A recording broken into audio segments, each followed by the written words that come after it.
What's up, y'all, and welcome back to the Worship Podcast. Listen, today we're going to be going over polygyny.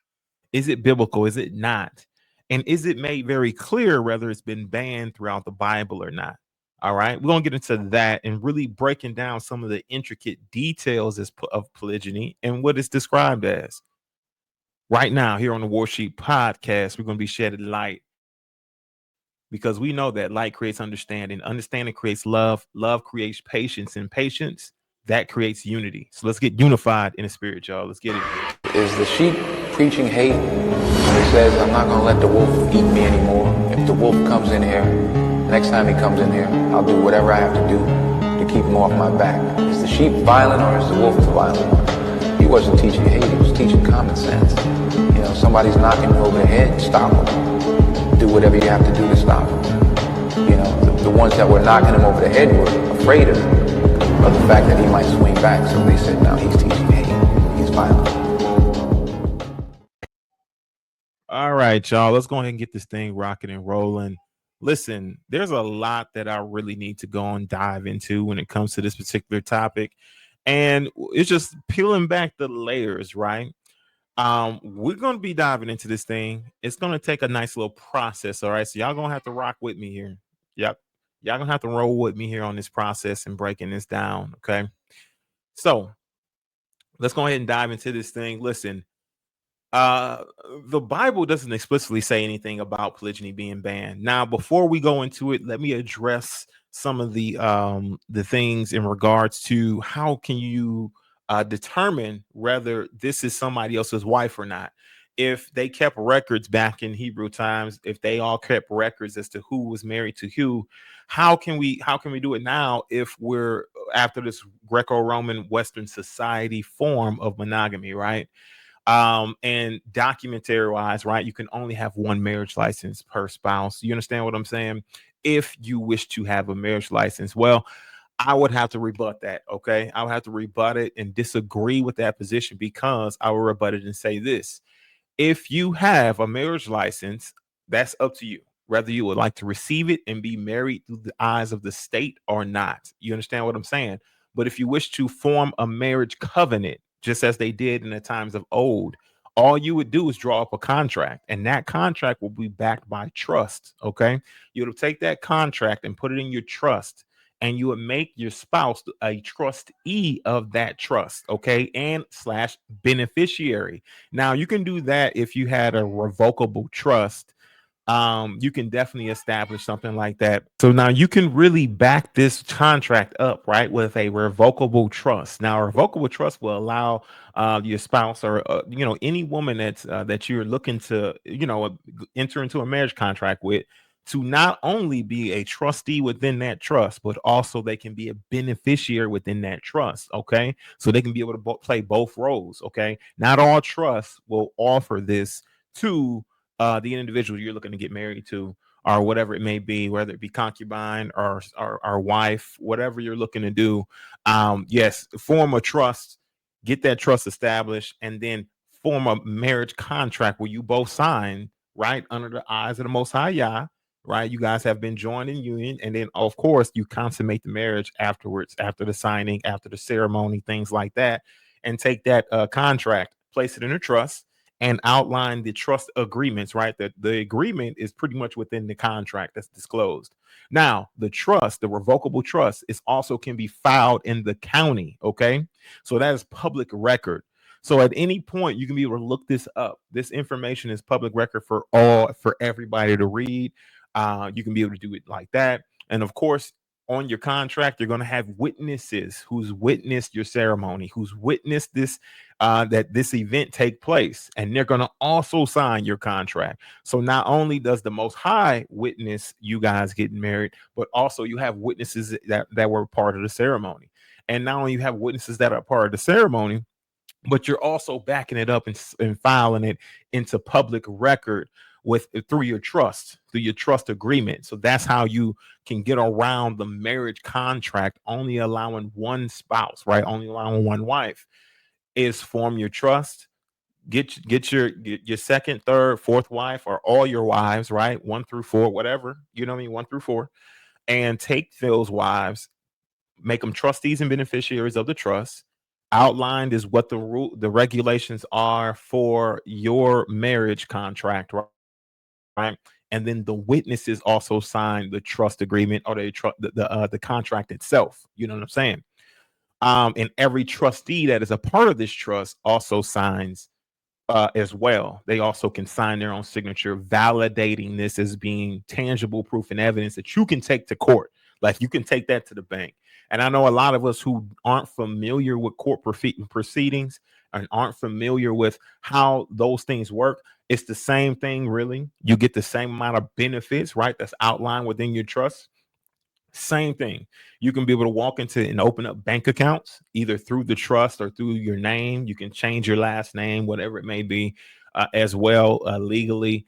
And you'd have the same benefits as anybody else, as any other wife or spouse. That's why it wouldn't make sense to get a marriage license, right? Because if you have a contractual agreement like that, then that's going to hold, right? That is going to be something that can be used in pretty much every setting. You understand what I'm saying? You can utilize it to do whatever you need to do based on the agreement contractually. Okay. Not only that, it gives the man in who's in the authority, it gives him a bit more authority over his wives, right? Because he is the chief executive trustee, right? And also, of course, he can take a power of attorney over his wives, right? He can submit a power of attorney form and have power of attorney over them as well, and submit that within the trust, submit it into the county, and everything is there. And law enforcement or any public officials would have to actually address him as the representative rather than address any of the wives. So that's a way to get around that. Some things that are in the public, right, will take um, of educating them as to what you're doing, right? It'll take a little bit more education to get them to understand what you're doing, how you're functioning, and how you are operating through this trust, right? For them to actually say, okay, yeah, we can be able to do this for you, right? But you can expect that from anything that comes from the public. You understand what I'm saying? You're going to have to prove a lot of the stuff that you're talking about. So that's how you prove it. You prove it through the documentation, and whatever is contractually signed, that's what the court of law has to abide by. You understand what I'm saying? We live in a contract law society, so they have no other choice but to abide by whatever's written and outlined within this contract. You understand what I'm saying? So it's a safer bet for the men because the marriage license doesn't exist. So, they won't be drugging the court, taking half of everything and what they got, whatever it may be, are having the intergovernmental system weaponized against them. In fact, whatever's outlined in the contract is what the women would be able to get, and also this is how we're going to divvy up assets, right? If anything were to take place or happen, okay. So that right there, it will put that to bed, right? As far as how do we know? Well, we got Yah as a witness, okay. We got the Most High Yah as the one who's truly joining this marriage together, okay, under his contract, under his trust agreement. We have every individual there who's witnessing the ceremony take place. You understand what I'm saying? A lot of times back then, somebody will sit in and actually watch the married couple consummate. You understand, just to be sure that they actually got it done, right? And their husband and wife. But of course, you're not going to do all of that. We know, we can trust that, if she's pregnant, then for sure that is the consummation. That's a sign of consummation as well. But also the two couples themselves in the marriage contract, okay, the marriage contract that is signed and submitted into the county wherever they live, okay, and they can also submit it over to, I believe, the state treasury department. No, the clerks, the clerks over in New York, which they supersede, they oversee all 50 states, and I forget what their office is called, but they're the clerks, and they're located in New York City. I just forget what the name of the clerk's office is, but they once you file it in that clerk's office, then it goes for all 50 states. Okay, once they stamp it, with a seal of approval. All right, and it's been logged in. Another thing you can do with trust, right, that you can't do if you just go and get a marriage license, you can put a lien on each one of your wives. Okay, meaning you can file a UCC1 financing statement on each one of them, file that into your trust. It's recorded in the county, right? And if anybody wishes to use their name, likeness, whatever it may be, right, you're effectively putting like a copyright trademark on all of them, or like a bond on them. So if anybody wishes to do something, then they would have to actually come to you, speak to you about it, because you are the rightful, I guess, owner of the bonds over their names. You understand what I'm saying? So that even furthermore puts you in authority. Now that protects the woman, because if she is ever questioned by police or by law enforcement, she doesn't really have to speak to them at all. They would have to speak to her representative, and you have the paperwork to prove that you're the representative. Okay. And that's how that works. You understand what I'm saying? That's what you want to do. Also, if they ever wanted to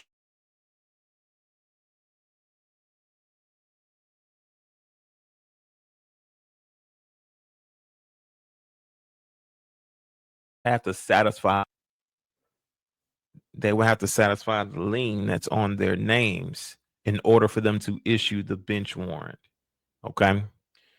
All right. So that's a bit about how are we going to determine whether we know for sure if that's the wife or his wife or not. Okay, that's going to put that to bed, because if you go look it up and look up the process of a trust and how to file it appropriately, you that it'll tell you just that. Okay, and then you can pretty much whatever's contracted. We live in a contract law society, so whatever's signed is what is agreed upon. That's what we'll hold in court. Okay.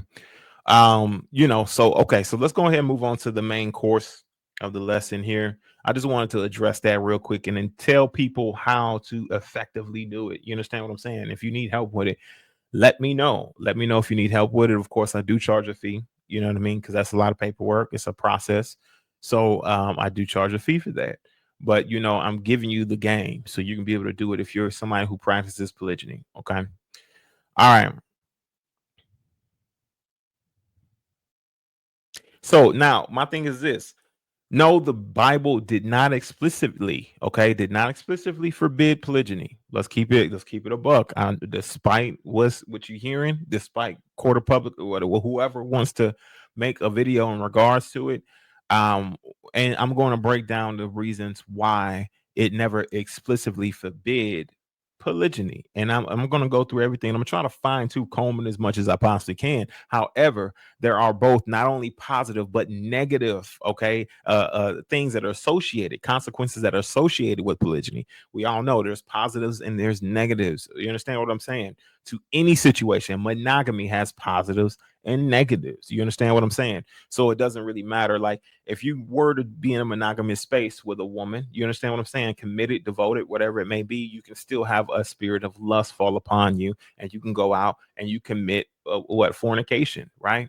And it's adultery if it's with another man's wife. You understand what I'm saying? And if that married woman is sleeping with another man, then it doesn't matter if the man's married or single. But she's married, then of course she's committed adultery because she slept with another man who's single or married, right? And she's married herself.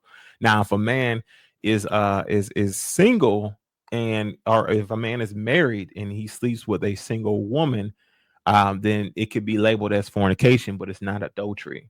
But if he takes her on as like a concubine or a wife, then of course he can be able to take her on as that. It won't be adultery, it won't be fornication, or anything like that. Okay, that's kind of how that works. So let's keep that in mind as well. Now we're gonna go into the Old Testament perspective, okay, on polygyny. We're gonna go into the Old Testament perspective for examples, right? The examples of polygyny. Abraham had Sarah and Hagar. Okay, Abraham, Sarah, Hagar. Genesis 16 is where you'll find that information, right? And Jacob had two wives. Okay, Jacob had two wives, Leah and Rachel. Okay, as as well as their mid their as well as their maid servants. Okay, Behana and Zelphra. I butchered those names, but whatever. Genesis 29 and 30 is where you'll find those two as well, right? So he had two wives plus these two handmaidens, which were concubines. Okay, which okay, which is like his wives as well, right? We know that the 12 tribes of Judah came from these four women. Okay, as well as David, he had multiple wives as well. First Samuel 25:42 through 43. Okay.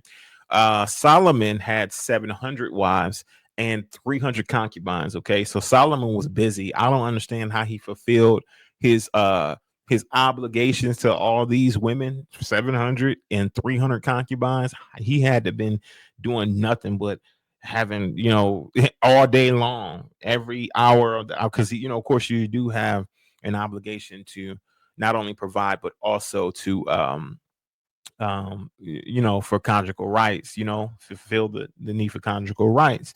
That is a lot of conjugal rights to abide by. You understand what I'm saying? That's a little too much. All right. Okay. Now, my thing is this, right? Of course, with Solomon, it was ultimately criticized, and I'm hearing a lot of criticism that's coming from David's situation as well with his multiple wives. And I really want to clarify a lot that's going on with David's situation. Okay, now I want to make it a point. I'm just going to make it a point here. I'm going to get to that a little bit more in depth as to what's going on with David. But the reason why, of course, he went through everything he went through, it wasn't because he had multiple wives. It's because he slept with Bathsheba and he committed sin and he committed adultery. That's the reason why he went through everything. And it's, of course, Nathan, or Nathan, the prophet Nathan, predicted that, right? And prophesied that he would have chaos within his home just based on his sin. You understand what I'm saying? So chaos, that's what was the judgment that came from the Most High Yah. I want to make it very clear that it wasn't a problem, right, of lust coming from David. It wasn't a problem that he had multiple wives. It was a problem that he lusted after Bathsheba, had a child with Bathsheba, and that child died. You understand what I'm saying? Now, these are all judgments coming from Yah. You know what I mean? This it didn't have nothing explicitly to do with him having multiple lives. And if it did, you'd have to read the scripture that says, because you took on more wives, your judgment will be this. We can't go and add to the word, right? And start saying that David was dealing with a problem with lust, which he was, right? And any man can be fell on under a temptation of lust. Okay, but Bathsheba was fair, she was beautiful, right? And of course, us men, we love beautiful women. I don't care who you are. If you are in a monogamous space, you can fall under temptation of lust. Okay, it doesn't matter. You get what I'm saying? But he found her to be fair, found her to be beautiful. Okay, and so that's the reason why when he committed adultery with Bathsheba, chaos fell upon his house. And that's the reason why a lot of his children, like his sons and stuff like that, were killed and things like that. And as well as his daughter was raped, things like that. You know what I mean? It's because that was Yah's judgment on King David's house for committing adultery, not for lust, not for having multiple wives. Okay. It was for adultery, and that's what was explained as well. Okay, and I'm gonna get into that a little bit deeper as well. Solomon, yeah. So yeah, his is scrutinized as well. That was one of the problems with Solomon, is that he had so many wives, but he wasn't forcing them to do certain things, right? He was allowing them to have some sort of freedom. You know what I mean? And it was kind of like serving other guys. So um now as far as regulations, okay, we're gonna go to Deuteronomy. Let's go to Deuteronomy real quick. Okay. Let's go to Deuteronomy real quick. Let's go to Deuteronomy 21:15. Let's go to Deuteronomy 21:15. These are regulations on polygyny. 21:15 regulations on polygyny. Let's go ahead and do that. So, if a man have two wives, one beloved and another hated, and they have borne him children, they have borne him children, both the beloved and the hated, and if the firstborn son be hers that was hated. Okay. What was it going to say? Then it shall be when he maketh his son to inherit that which he hath, that he may not make the son of the beloved firstborn before the son of the hated, which is indeed the firstborn. Okay. Let me go ahead and take this out real quick because I feel like I should not be reading the scriptures with that on right now. All right. So yeah, I had to go ahead and take that off real quick. All right, so let's go ahead and do it. Now, but shall acknowledge the son of the hated for the firstborn by giving him a double portion of all that he have, for he is the beginning of his strength. The right of the firstborn is his. Okay, so no matter what's going on, even if you hate the woman that you have taken on as your second, as your first wife or whatever, and this is your firstborn son, then that firstborn son still has to inherit the rights, right? Even though you might hate this woman, he still is the one who has the rights to inherit it. Now, this is a regulation on a polygyny type of situation, right? Now, these regulations were given because, there are men out there, right, who would be unjust men and that would do certain things unjustly. Okay. So they had to regulate this thing in Deuteronomy, and that still stands today. You still have to go by what's being said in Deuteronomy. Now, when it comes down to like stoning and not stoning, holding people accountable because you don't know if they may be married or not, well, that's where the trust agreement, the marriage contract, and the witnesses that witness the ceremony comes into play. And everything is done and filed in the county, in the public county, so you can be able to look up the county records, and it'll show in the county records. Anybody can be able to see this information. You understand what I'm saying? And of course, in the contract, right, if something were to happen where she may have committed some sort of adultery, you can take her to court for that, right? And you can still hold her fully accountable for her transgression to the contractual agreement through the covenant that you made. You understand what I'm saying? And filed it into the trust. And what they will call that, they'll call it a dereliction of duties, right? You were doing something that was violating the oath of the trust. So you're in dereliction of your trust, your duties as a trustee, okay, of the trust. That's just what it is, okay. All right. So, and of course, a lot of these laws, a lot of these things will be outlined in your contractual agreement with this woman, right? That, of course, if she has the firstborn son, then that firstborn son is entitled to the inheritance. Okay. All right. So we're going to go ahead and go on to the next one as well. These are just regulations for polygyny. Okay. Exodus 21:10 is another one we're going to do. Exodus 21:10. Now these are regulations that set up, like I said, you can still apply them to your marriage contract, right, or your covenant agreement with this woman today. Okay, so let's go ahead. Exodus 21:10. Exodus 21:10, y'all. If he take him another wife, okay, if he take him another wife, her food, her raiment, and her duty of marriage shall he not diminish. It's not putting a certain a certain amount on it. Okay, so I don't understand when people try to put a certain number on any of these things. Okay, my thing is this, right? Let's say that these two couples, right, or this couple is they're in a studio apartment. Is very basic. They do everything very minimal, right? Because they don't have a whole lot of wealth coming in or whatever. So once he takes on this next woman, right, he can't diminish that simple lifestyle for his first wife. You understand what I'm saying? As he brings in a second wife, he can't diminish it. So now, if the second wife has the same as the first, right, and they both have like just a simple lifestyle, something very basic, then of course he can't diminish that, right? He can't diminish anything from the first wife and to give to the second wife, right? Or he can't diminish anything from the second wife to give to the first. You understand what I mean? In fact, if they both Or let's say that he upgraded to a 3 bedroom home, and they all had their own room. You understand what I'm saying? Or a 4 bedroom home. They all had their own room. They all had their own businesses. As Proverbs 31, women should have some sort of form of income coming in, right? They should be working a business and contributing to the building of that kingdom, that household. So, if anything, it would actually increase the status, increase the wealth for the first, the second, or third wife, right?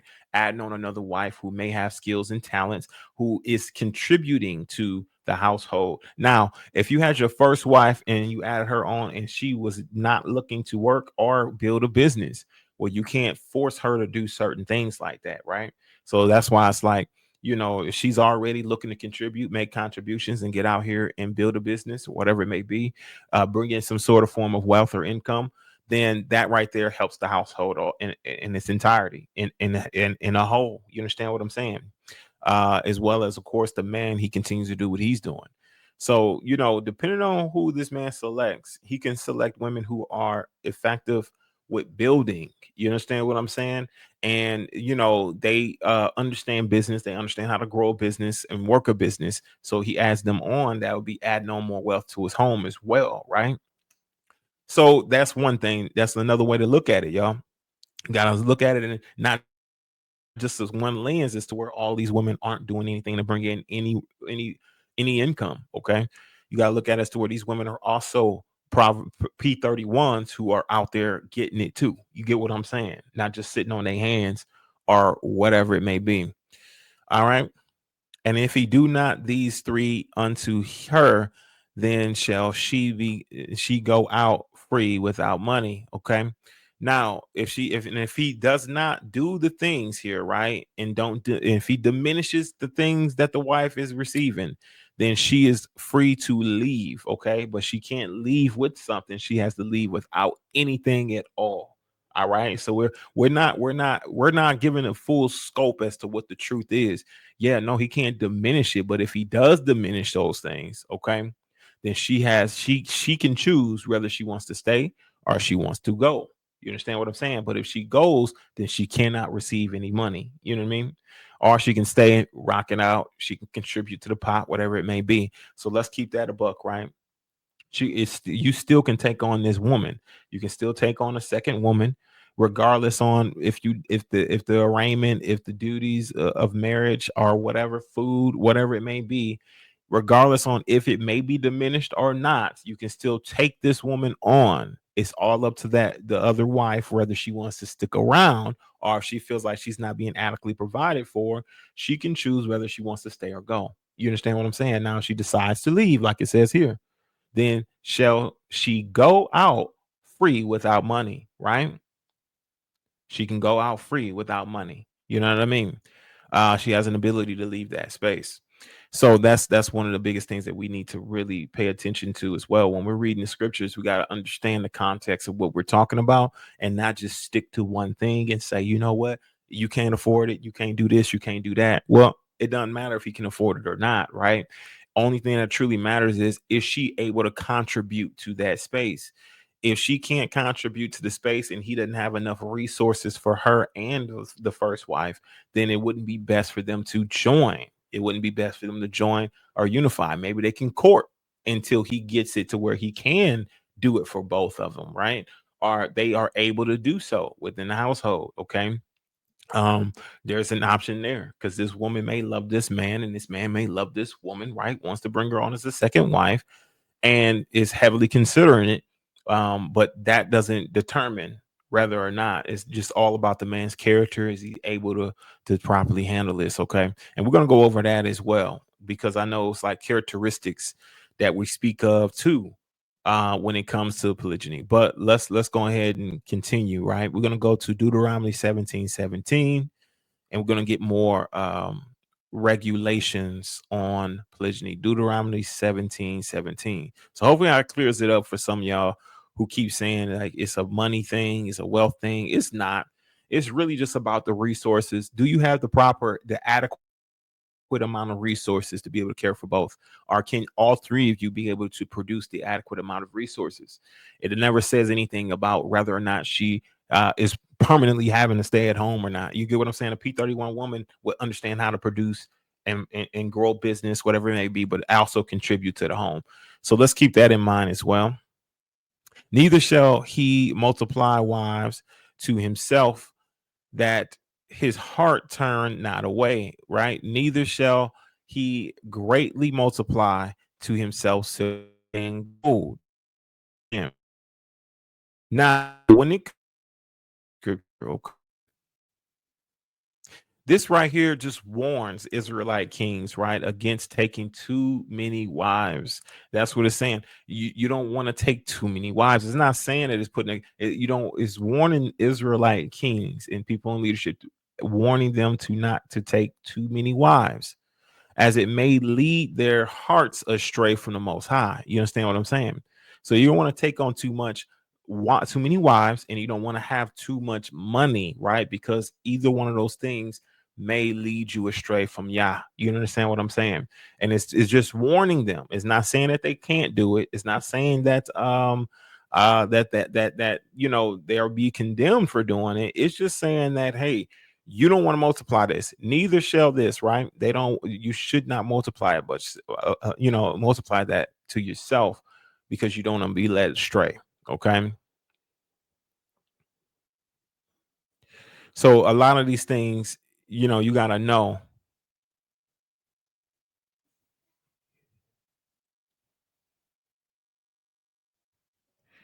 So you got to know a lot of these things, we have to have a full understanding of it.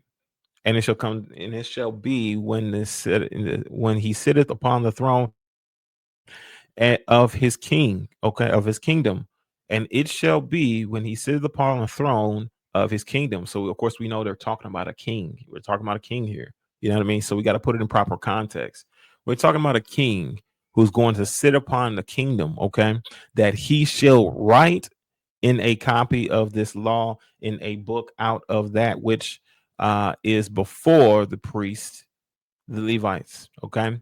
So we got to know that this right here is speaking about a king, and the king shouldn't multiply all these things onto himself, multiply horses, things like that, because it may lead his heart astray from the Most High Yah. And this is what they're warning against, right?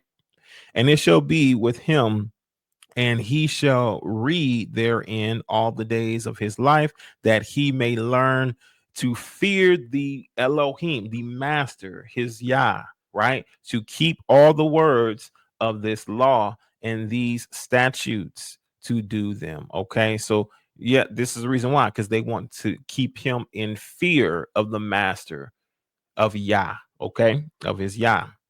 That was so it's regulating a king during this time, and him taking on too many things, right? Kind of like Solomon. Okay. Solomon did this, had that problem. He really had that problem, and it did lead him astray from Yah. So Solomon's situation is an example of what not to do in a polygynous space. Okay. When you're doing and practicing polygyny, it's an example of what not to do. Don't multiply them on. If they're going to be multiplied on, if you're going to be taking them on as a wife, then they need to be servants of Yah, right? They need to be fully devoted and committed to the Most High, and to keep you focused on Yah as well. But don't greatly multiply them, and they're not focused on the things of Yah, and it will lead you astray from the love of Yah. You understand what I'm saying? Or the fear of the master Yah. All right. So those are regulation. Okay. Now I want to get into the New Testament, right? The New Testament's perspective on polygyny. Now, the New Testament does not explicitly condemn polygyny. We have to understand this, and it's not too difficult to know. And right, and there's not nothing that's too difficult to understand about this situation, right? So I'm gonna break it down a little bit more, just to make it very clear, okay? Because it seemed like it's not clear. All right. So condemning polygyny, it does not explicitly condemn polygyny, but it does shift a bit of focus toward monogamy. Okay.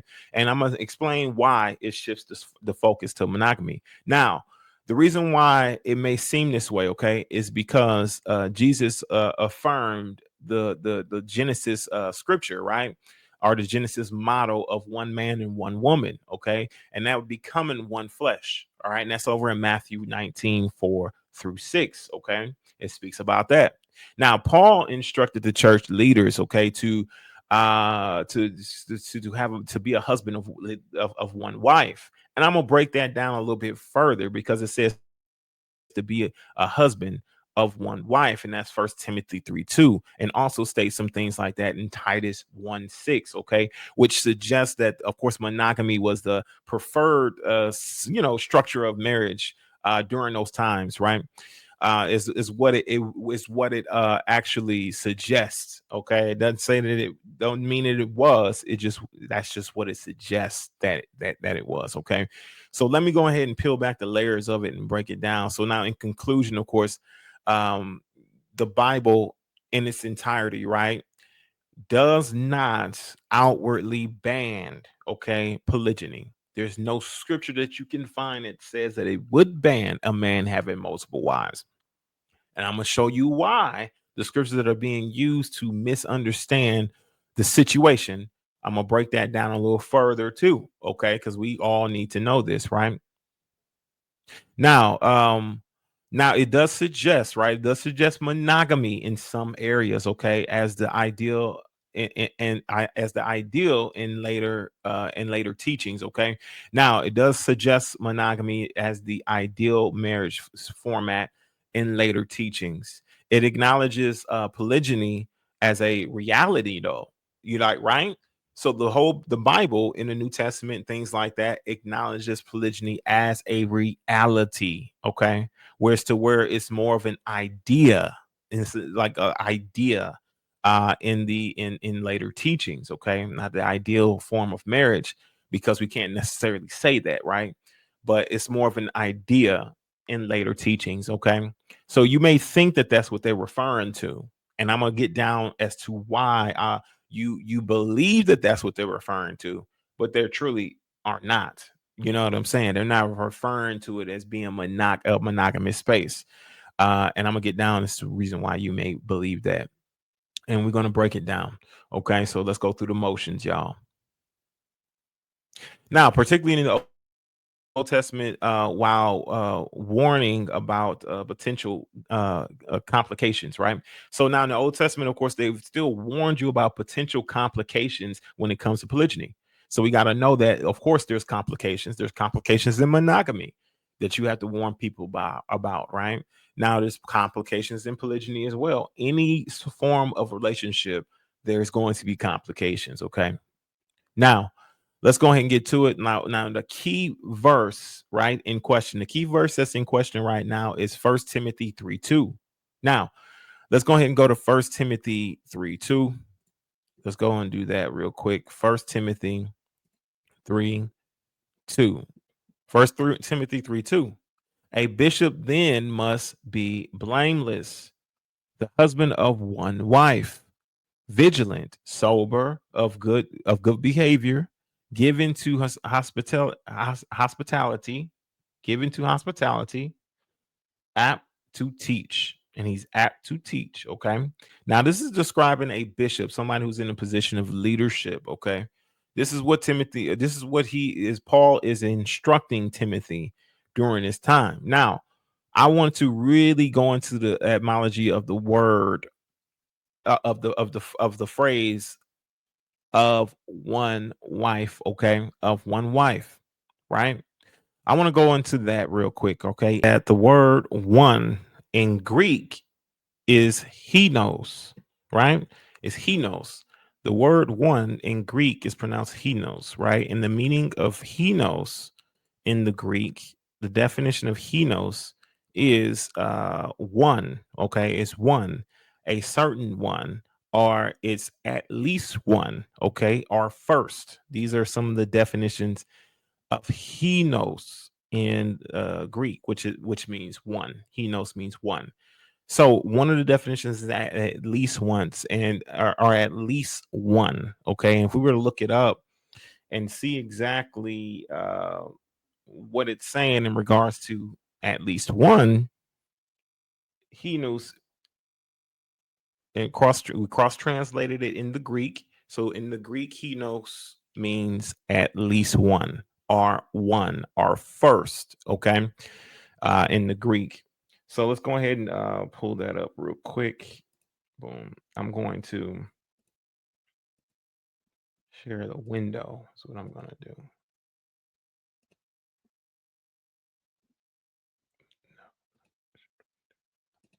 Boom. All right. So as you can see here, it states, do a quick search. Does henos mean at least one? Does it mean at least one? And of course, the answer comes back and it says yes. In the context of formal reasoning and logic, okay, the word henos, which is a Greek word for one, does indeed mean at least one. So we can use that as one of the definitions is at least one.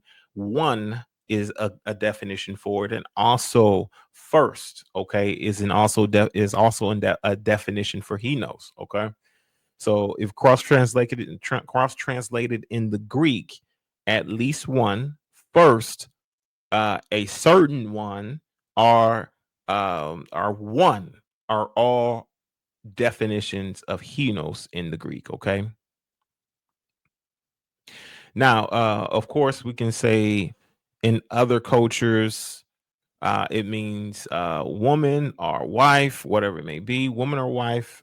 Those are other definitions as well for not for he knows or not for one, but for the word wife. Okay, there's a different. I don't know how to pronounce it. Okay, I don't know how to pronounce it. But let's go ahead and go back to scriptures.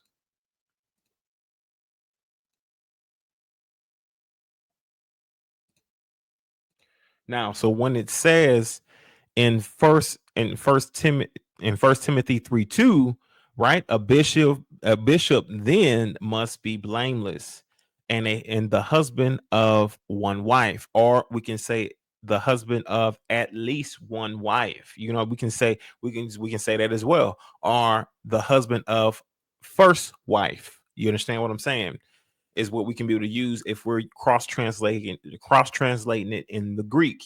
Okay, if we're cross translating it in the Greek, those are some of the appropriate terms as well for henos. Henos is one in Greek, okay, which means at least one. It means first. It means one. You understand what I'm saying? These are all proper definitions for the word one inside of the book. Okay, so not only that, we got to take into account that literally Paul is writing about a leader, a leadership role in the church.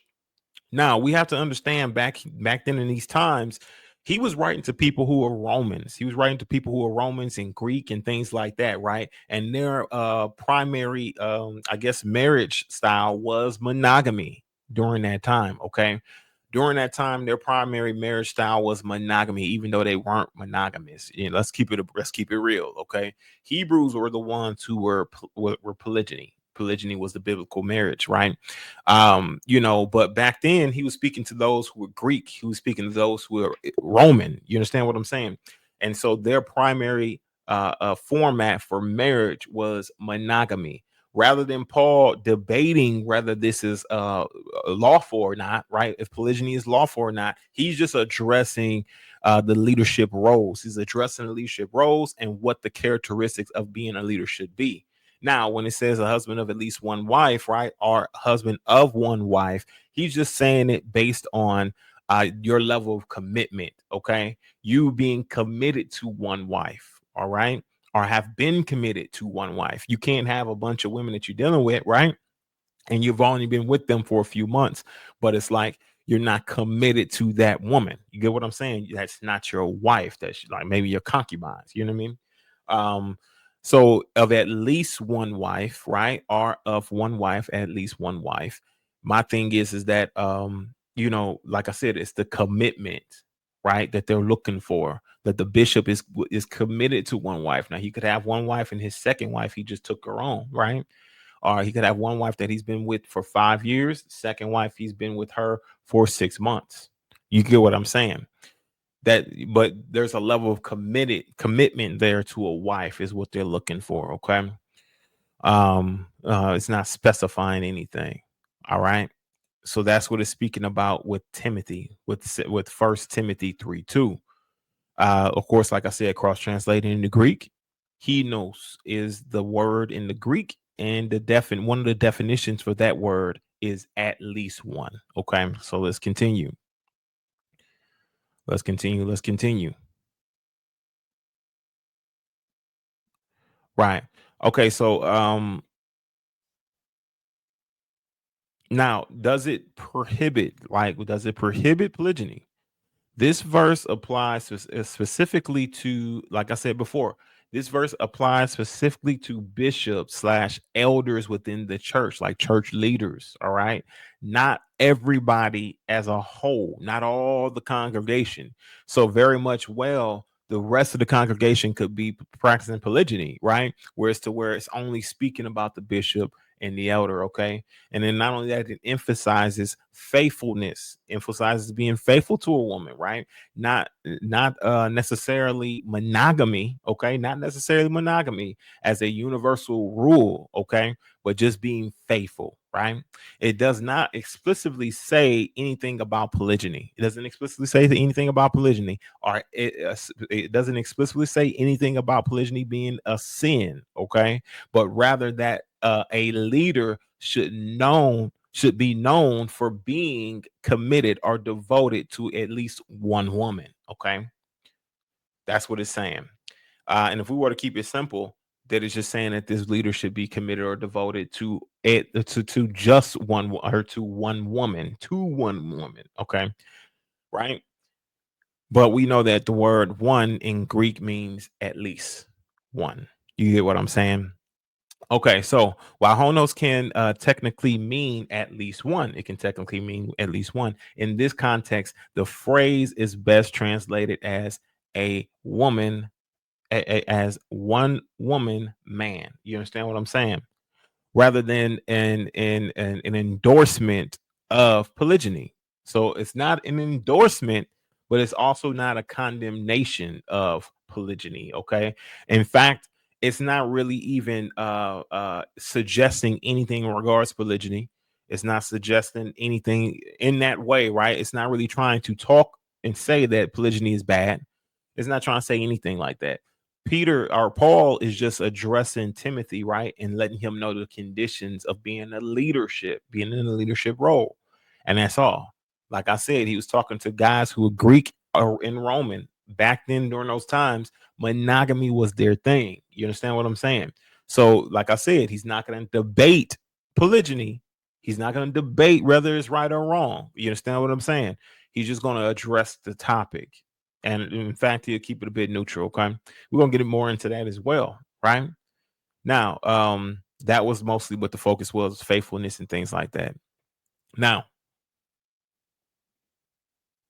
let's talk about how this applies to biblical leadership versus everyday believers, right? Biblical leadership, how does it apply to biblical leadership in everyday versus everyday believers, right?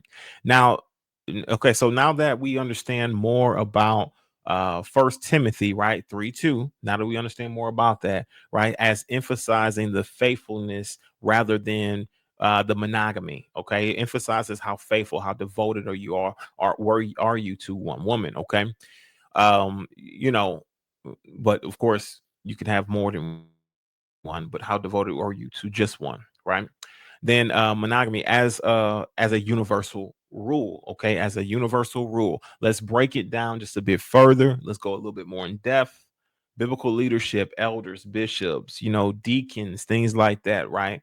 Higher standards. There's higher standards for these leaders. Okay, there's higher standards for leadership. Okay, Paul's instruction in First Timothy 3:2, also in Titus 1:6 applies specifically to bishops. Okay, overseers and deacons. Okay, that's what it applies to, meaning that those in church. Okay, we can't go too deeper than what it's supposed to be. This is just a ledger of what Timothy, as a young pastor, should be looking for leaders within his church. Okay, now as a ledger.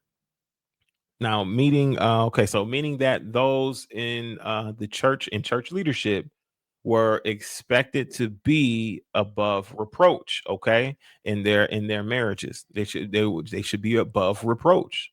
Now, why is this? Okay, the church was growing in a Greco-Roman era. Like I've been saying, it was growing during a Greco-Roman era. All right.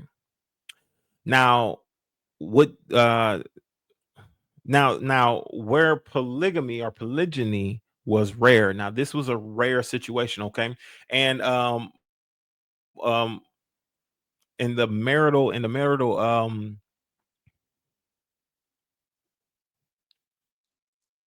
now, and the marital fidelity was a major moral issue. Okay, now the marital fidelity was a major moral issue.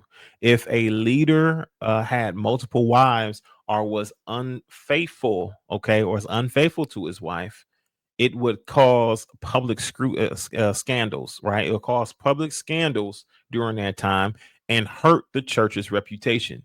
So he couldn't be somebody who was unfaithful to his woman or women, right? And also, of course, with multiple wives, public scandals, things like that was could have been a potential issue. Okay, now that's one of the biggest things. Now, in hurting the churches or the congregation's reputation. Faithfulness is over polygyny. Now the phrase a one woman man, okay, suggests that a church leader must be committed, okay, must be committed to to one woman, okay, at at a time, right? It must be committed to one woman at a time, ensuring his household is in proper order, right? And being led appropriately. Now, of course, we know he needs to be committed to at least one woman, at least one. You know what I mean? But like I said, if we're going based on what you guys are saying, if we're going based on Greco-Roman era, then one woman man. You understand what I'm saying? Because he wasn't debating polygyny. He was just instructing on how to pick an appropriate leader. Now, everyday believers. Now, no universal ban on polygyny for everyday believers, meaning if you're not in a position of leadership, then there was no universal ban on that. The Bible does not outwardly prohibit polygyny for all believers. Okay. Many Old Testament figures had multiple wives, and the New Testament does not explicitly forbid it. Okay. Meaning to say you cannot. You understand what I'm saying? Now, when you focusing on righteousness, okay, for now for the average believer, okay, when you focus on righteousness for the average believer, the emphasis is not on the monogamy versus polygyny. No, it's not, but rather on righteousness, on responsibility, and the ability to care for one's household. That's where the onus is truly on righteousness, responsibility, and the ability to care for one's household, right? Marriage as a covenant, okay, whether monogamous or polygamous, right, or polygynous. The key biblical principles here are love, provision, and faithfulness, right?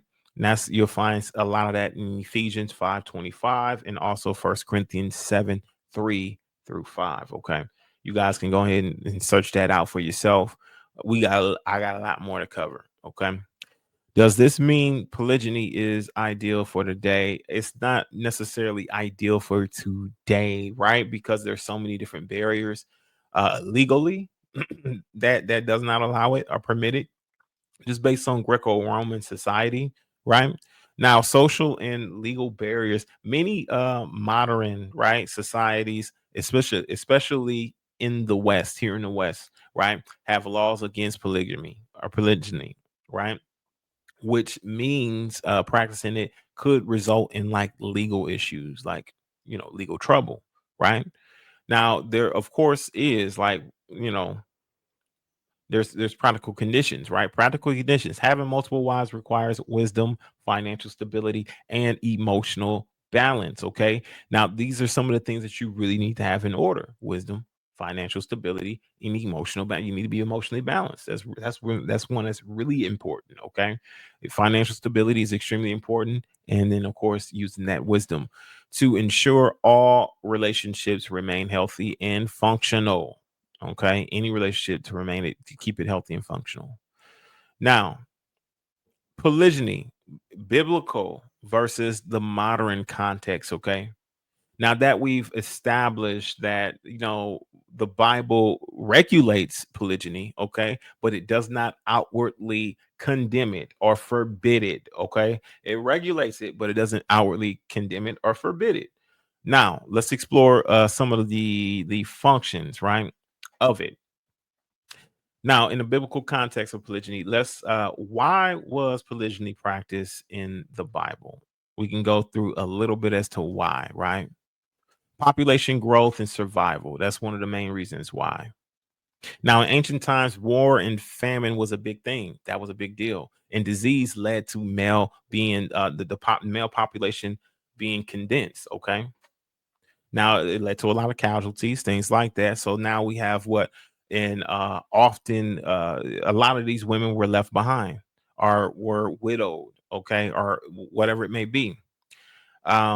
Now that right there gave them an opportunity to be able to marry into a family and be protected, or else they would have to sell themselves into, you know, um, you know, into the sex trade, right? Public, the X work. So that would be their options during those times, right?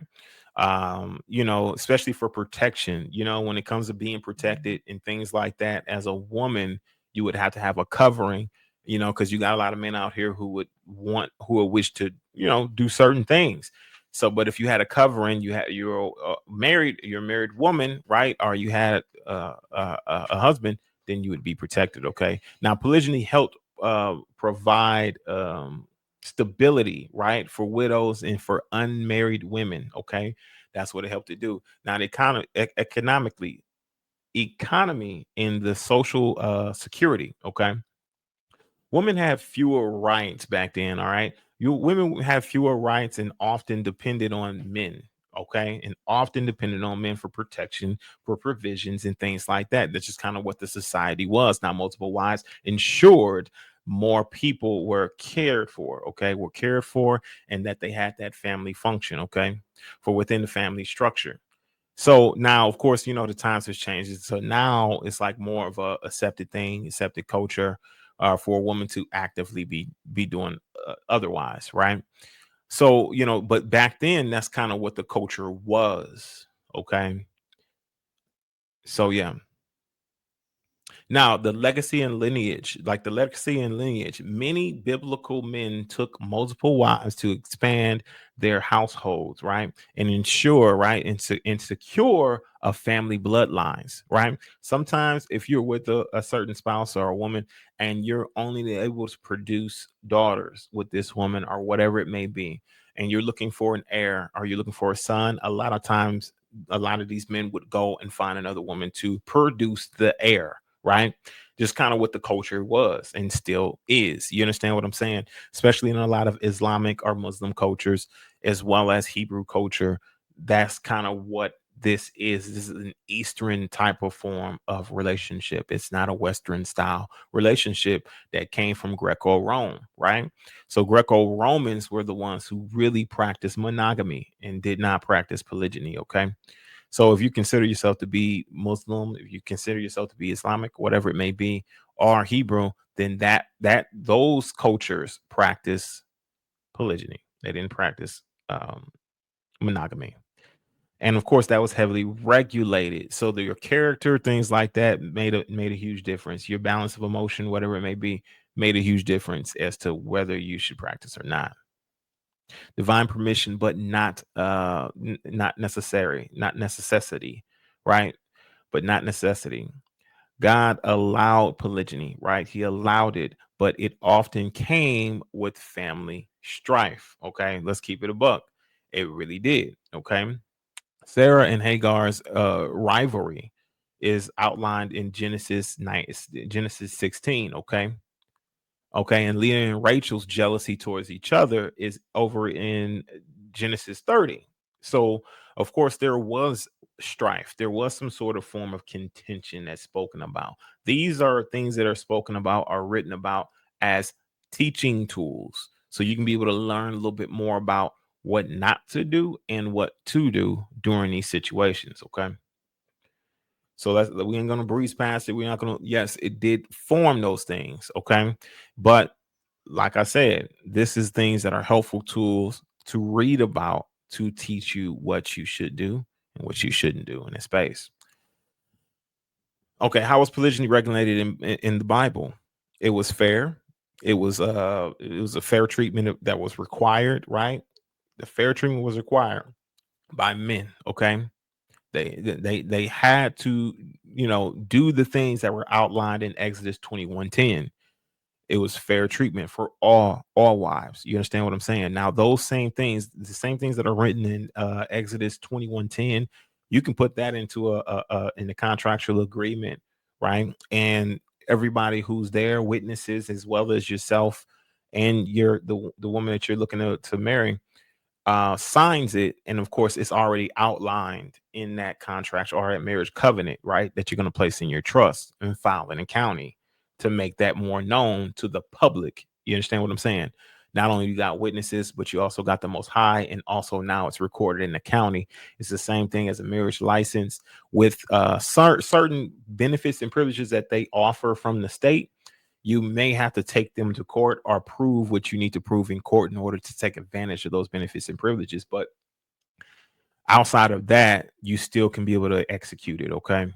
Inheritance rights. Now, the inheritance rights and are protected for the firstborns. Okay, so no matter what, for the firstborn sons is going to be protected. So if it's the third wife who had the firstborn son, those inheritance rights are protected, and it's outlined over in Deuteronomy 21:15 through 17. You can outline that into your covenant agreement, place it in your trust, file it in the county. Okay, file it in the county for all to see, for all to be able to look up. It's public record at that point. You understand what I'm saying? And like I said before, this is a contract law society that we live in. So contract makes the law. Whatever's in the contract, that's what makes the law in court. Okay. Kings were advised against it. Okay. Yeah, they may have been advised against it because it would deter their hearts from Yah. Just as with Solomon, 700 wives, 300 concubines, it may deter their heart from or lead them astray from the Most High Yah, pursuant to Deuteronomy 17:17. It could be a potential issue, okay? And as we can see, like we see it over in First Kings 11:3 through 4. We can go over there where it was King Solomon's downfall, okay? First Kings 11:3 through 4, right? 11:3 through 4. And he had 700 wives, right? Princesses and 300 concubines. And his wives turned away his heart. You understand? Turned away his heart from Yah. For it came to pass when Solomon was old that his wives turned away his heart after other Elohims. You understand what I'm saying? After other gods. You know what I mean? And his heart was not perfect, and with the master, his Yah, as was the heart of David, his father. Okay, so as was the heart of David, his father, King David. So his heart was perfect, is what it's saying. King David's heart was perfect in the space of polygyny or having multiple wives. It's explicitly saying that King David's heart was perfect because it never was strayed away from Yah. They didn't turn him away from the Most High. But King Solomon, his heart was turned away from Yah once he got older. And that's what the outcome truly was, because his heart was not perfect, right? So yeah, all of the talk about David and things like that and dealing with lust due to polygyny, a downfall of men, things like that, we have to really just take the word for what it says here. Okay, like he said that David's heart, his father's heart, was perfect. Okay, he said his father's heart was perfect, but Solomon's heart was not perfect, so it did not stay focused on Yah. So really, Solomon is a prime example as to having too many wives or hearkening too many wives unto yourself could be a potential danger if your heart is not perfectly set on the Most High. You understand what I'm saying? All right. So we're going to go on to the next one here. Let's go ahead and keep going. I'm trying to get through it because I got quite a bit. So, okay. So now polygyny in the modern world. Okay. How does it fit today? Now, legal issues. Okay. Let's go ahead and get me big. All right. Now, legal issues. Okay. It could be potential legal issues here in the West, as we spoke about already. Social challenges, right? In a monogram, right? A monogamous society based on monogamy, polygyny is often frowned upon. It's often frowned upon. It's often not really understood. Even if legal, it would require emotional maturity. Okay. It's going to require you to be emotionally mature and being able to deal with that space, right? And financial resources, of course, is going to be a thing. It's going to be very important that you guys set yourselves up to where you have the financial means to be able to excel, you know, to succeed. You get what I'm saying? And there shouldn't be a problem if you have the right leadership, okay? And strong leadership to maintain it all, right? To maintain it all. Now, the women's independence, okay? Unlike biblical times, women today have legal rights, financial independence, and career opportunities, reducing the kind of economic necessity of polygyny, which honestly it could based on how much they earn. Now, if they don't earn as much, honestly, it increases your economic growth within society. Okay. It increases your economic growth within society because if you got three incomes coming in, that's better than just one or two. Okay. You got four incomes coming in, right? Of course, it's increasing your level of wealth. Okay. So you can be able to handle more. Especially in this country that we live in here, where everything's so expensive, you actually would have more resources coming in to where you won't have to necessarily worry about that, at least until especially if you want to save for land that will cut a lot of costs, and it may relieve a lot of your wives from having to physically do a 9 to 5, or if they can choose to do a business to bring in resources or not as well, right? They can choose rather than it being something that they would have to do in order to help sustain the family. Or it would be helpful if they did, like if they did do something like that, right? It'd be helpful. All right. So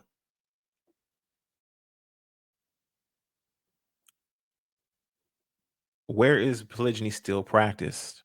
Well, in Islamic countries, right? Many Muslims, majority nations permit polygyny under Islamic law. Okay. Under Islamic law, they permit polygyny. I believe that that's Sharia law. We're going to be talking about that quite a bit. That part of Sharia law, I don't disagree with. Okay. Now, African and Middle Eastern cultures. Okay. These are all West Eastern cultures right now. Okay. African and Middle Eastern cultures. Some African and tribal communities still practice it for social and economic reasons. Okay. For social and economic, it may be social status and also for monetary status, right? So they can be able to increase monetarily by practicing this, right? Over in Africa and Middle Eastern cultures. All right. Now, some Western religious groups do practice it, of course, right? Some fundamentalist groups, right, in the US and Canada do practice polygyny often, okay, as well. You know, like I explained to you, the way to actually make it known, right, through the county clerks, rather than getting a marriage license. All right, so three should a man have multiple wives today? That's the question, right? There's pros and there's cons, right? Now some of the pros, we're going to go over some of the pros. The pros, stronger family legacy, okay? More children, more extended family support, things like that. So that's one of the pros. Economic stability, you know, if you have multiple different income's coming in, then it's not so much of a load, on individuals, right? With more resources, right? Got more of an opportunity to do the things that you really would love to do, are set up for things that you really love to do. So economic stability is definitely a thing, right? Like I said, P31 women, they understand how to consider a field and buy it. They understand how to build a business. Those are some of the characteristics, right? So no, it's not women that you're taking on that don't want to do anything productive, right? They just kind of want to sit at the crib. Women who want to actually actively do something to produce, right, for the family, right? Bring in some form of income. You understand what I'm saying? Now, the support for women is huge. In cases where women desire security and partnership in a stable structure, you understand what I'm saying? A lot of times, as men, we don't understand women. A lot of times, we don't understand what they may be dealing with or going through. And some women can relate to each other a little bit more. So there's more of a conversation that could be had there if it's appropriate. You understand what I'm saying? If it doesn't get out of line, and if it's not out of bounds, and they still have the understanding of loving this man with their whole heart. You understand what I'm saying? It can be a beautiful space to where they'll feel heard. They'll feel like, of course, they got the best friend there. They can deal with daily, and also not only that, if there's anything lacking, encouragement is a huge thing as well. You understand what I'm saying? Encouragement, whether it be going to the man and encouraging him to step it up in certain ways that he should probably step it up, or encouraging her to understand the position of where he's coming from or where they're coming from, whatever it may be. But there's also during arguments, there's extra parties who can be able to give you a little bit of feedback as to who's right, who's wrong, things like that. Support's a huge thing. Okay, cons. Legal issues. There's always going to be legal issues here in the Western society unless they get rid of them. You understand what I'm saying? So there's gonna be a potential legal problem. Potentially, right? But it just depends on how you operate. Like I said, if you set it up appropriately, you're fine. You know what I mean? There's contractual agreements. This is a contract law society. If you're setting it up through trust, you make your covenant agreement through trust. You shouldn't have any issues with that. You shouldn't have any problems with that. But if you're doing it publicly, right, and you're trying to get marriage licenses in the public, that is illegal. You can't do that. You know what I'm saying? So you got to avoid that. Keep it private, right? Jealousy and conflict. Now there is a potential there, right? And it depends on how the man leads, how he conducts himself, and how he's able to resolve the issues. You understand what I'm saying? The emotional toll on wives can lead to division. It really can. So that's a potential con that you'd have to look out for and things like that. Now, financial strain. Now, the financial strain will be providing for multiple wives who are not bringing in any sort of resources. You understand what I'm saying? That could be a financial strain. And then having children with those women who aren't looking to bring in any real resources, of course, it requires an immense amount of resources. You understand what I'm saying? So those are some of the cons with that space. And if it's something you can embark upon, you want to take on, it all depends on when you feel like you're totally prepared and if the Most High puts it on your heart. You know what I'm saying? If you don't put it on your heart, then of course, don't do it. Don't force it. You know what I mean? Final thought. Now my thing is this, right? Um, build the biblical principles over tradition. Okay, the Bible permits but does not condemn polygyny. It never has, and it never will. You understand what I'm saying? Whether a man has one wife or multiple wives, the key is to be righteous within that space, right? To be respect, the responsibility within that space. Like you're gonna have to counsel with multiple women at a time, and you got to understand the level of toll it'll take, on your energy, how draining it could be. You understand what I'm saying? And how patient you'd have to be in that particular space, right? And then, of course, the faithfulness as a whole, right? Faithful to the space as well, you know. Now, those are some of the things that I wanted to go over real quick in regards to polygyny and the modern world. Let's go on to the next one. go on to the next one, y'all. Let's go on to the next one, right?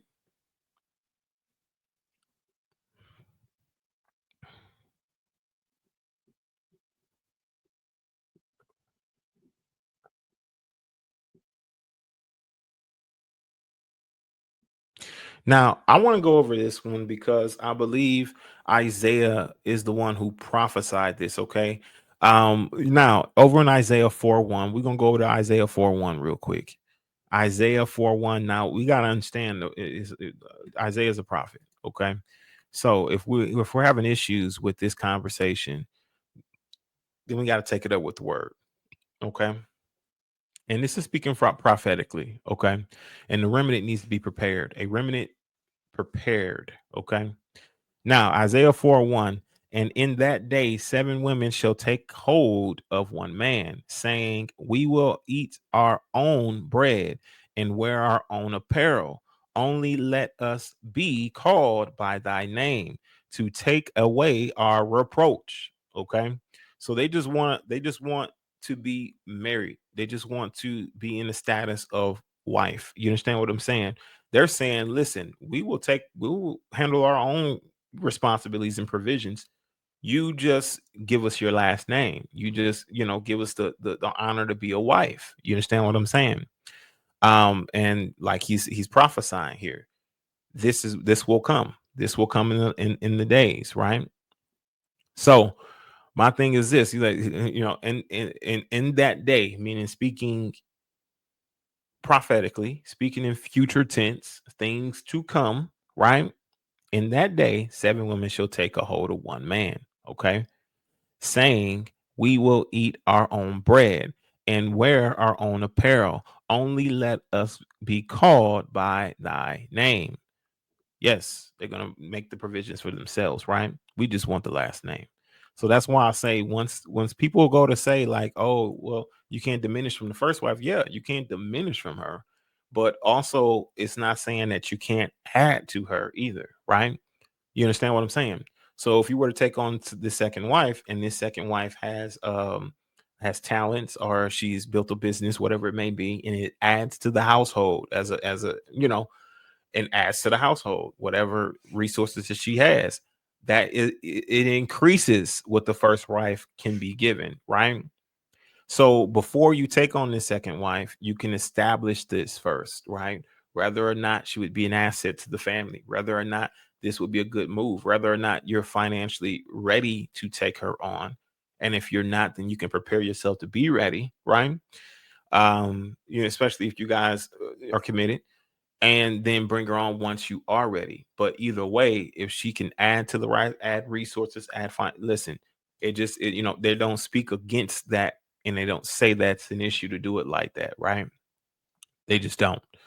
But you're increasing what the first wife would have, right?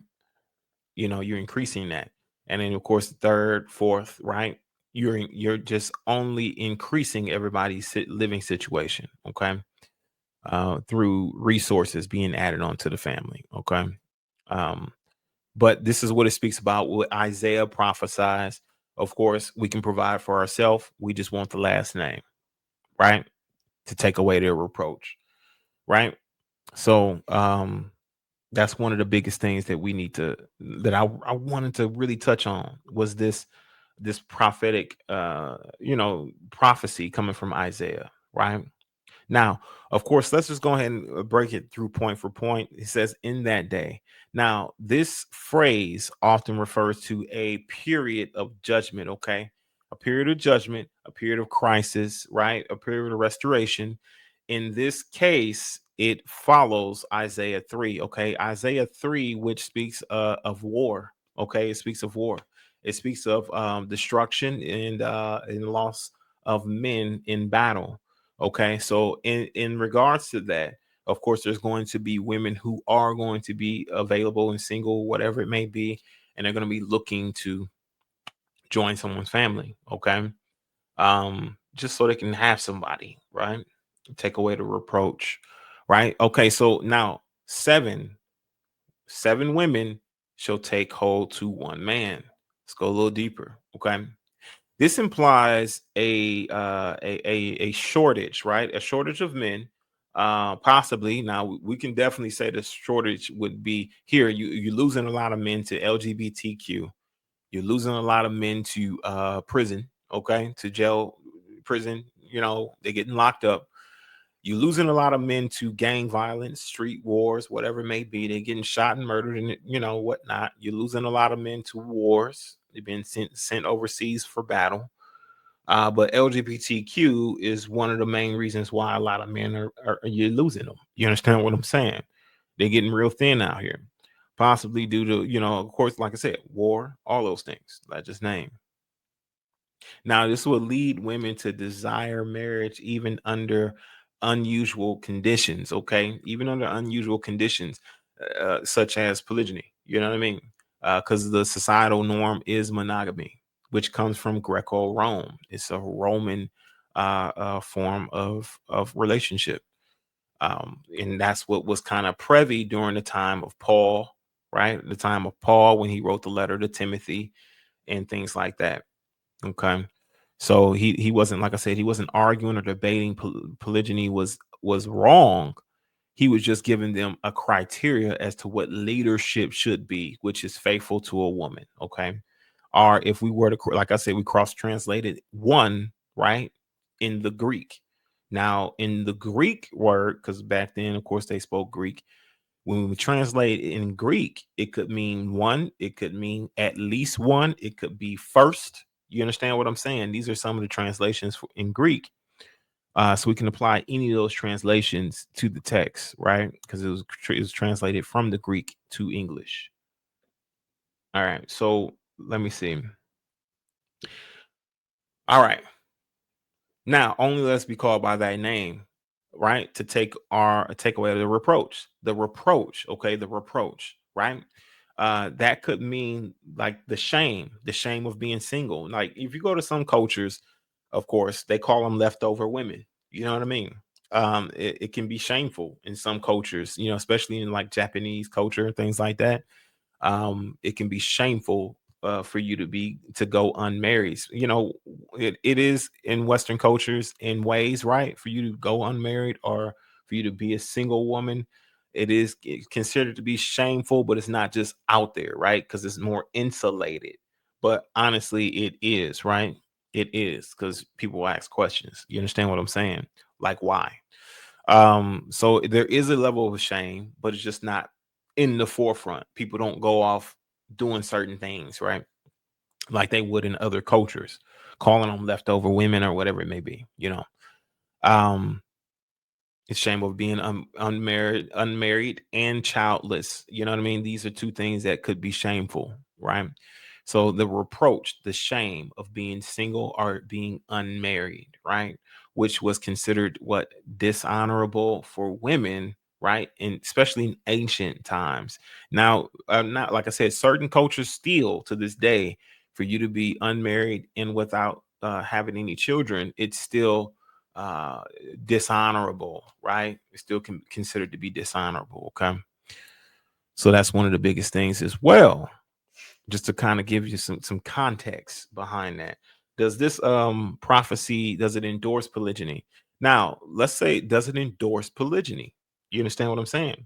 Some say yes, some say that this prophecy does endorse polygyny, right? And it is foreseen that polygyny would be a thing for a lot of women. A lot of women would want to do that, right? And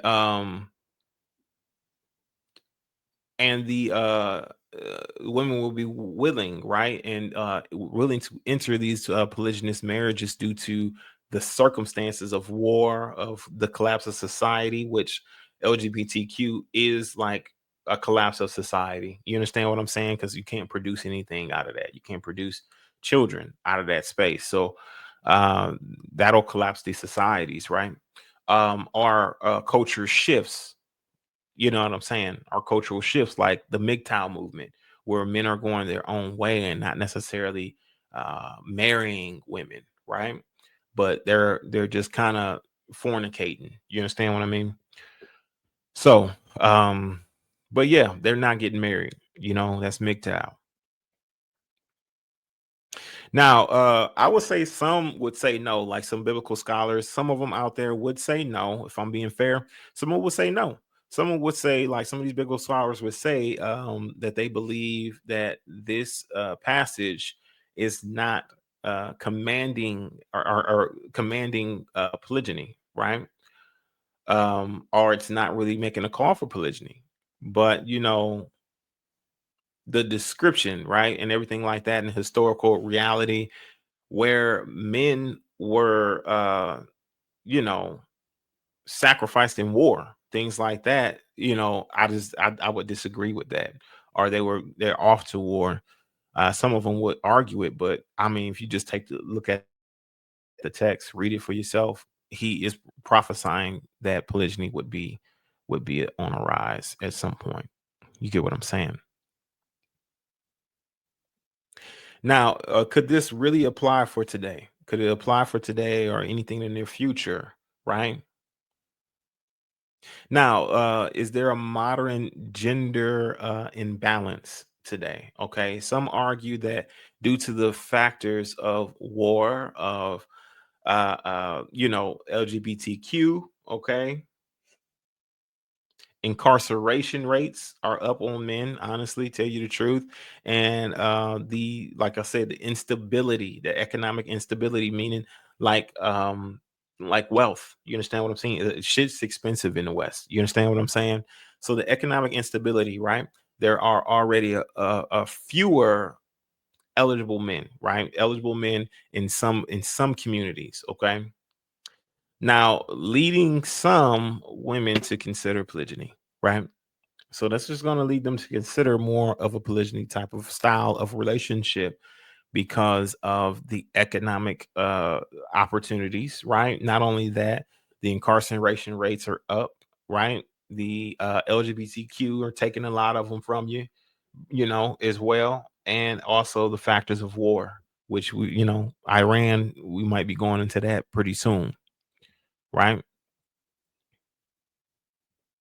Now, feminism and changing roles, okay? Just as prophecy describes women wanting a husband without requiring his financial support, right?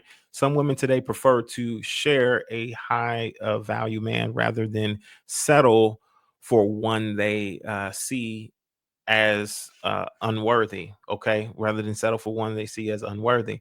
Now, that's one of the biggest things, okay? Because during this time, they're not going to even care about it, right? That's not going to be a concern for them, okay?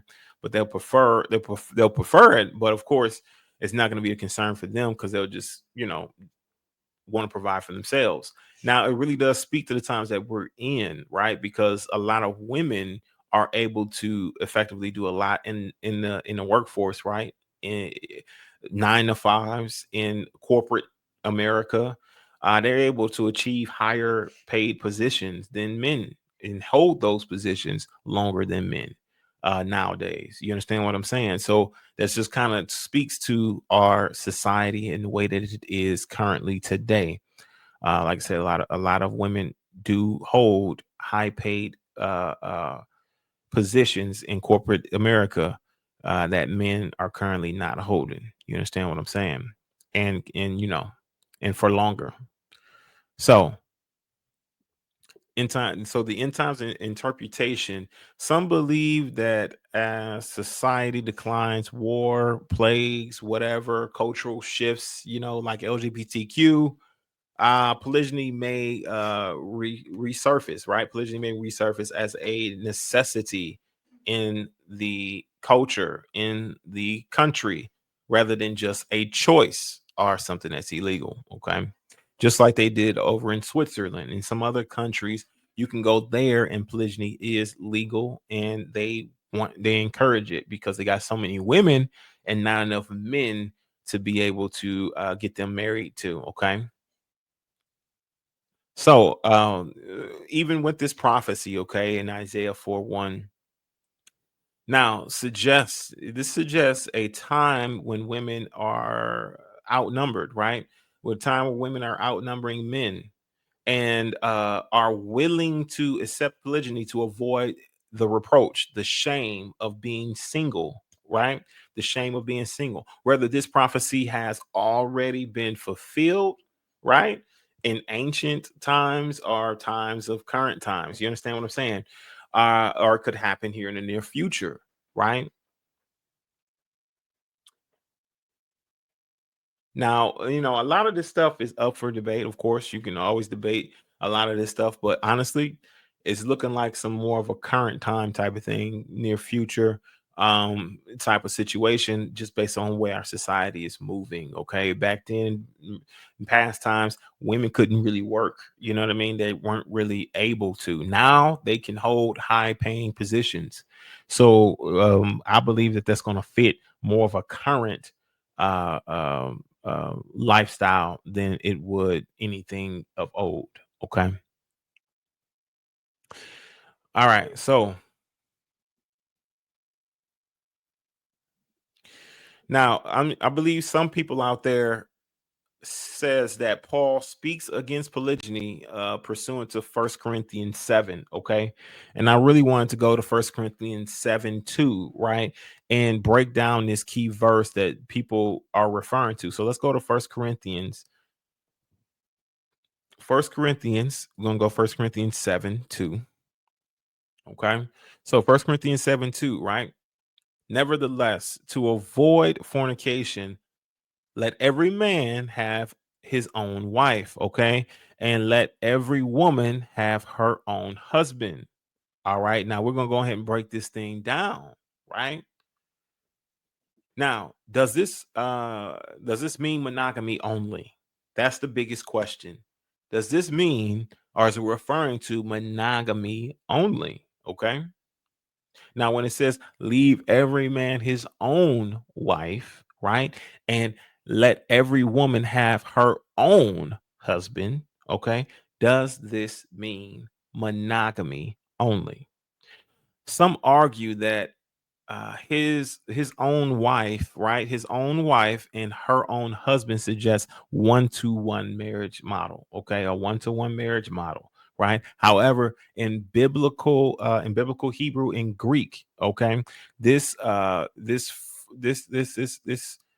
phrasing of one in one, okay, 1-to-1, this phrasing does not necessarily include polygyny. Okay. This phrasing does not necessarily include polygyny in biblical context. Okay.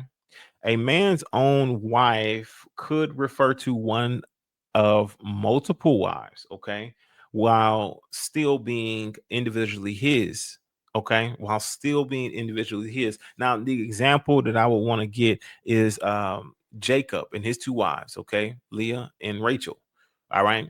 And each still was referred to as his wife, okay, singular, not plural, not one of his wives or anything like that. It was his wife. And we go to Genesis 2:29 in order to get that. Genesis 29:21 through 30. Okay. Let's go ahead and go to Genesis 29.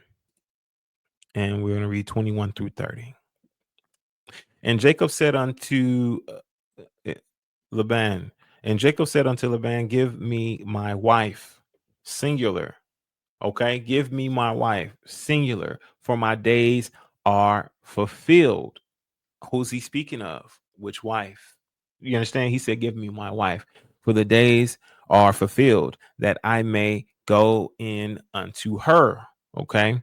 And and Laban gathered together all of the men of the place and made a feast.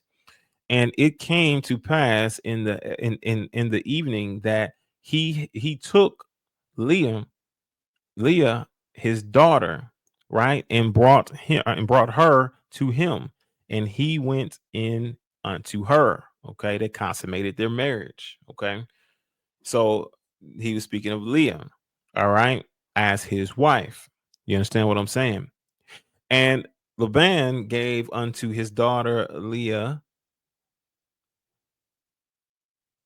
right? And Laban gave unto his daughter Leah Zilpah, his maid for an handmaid. Okay.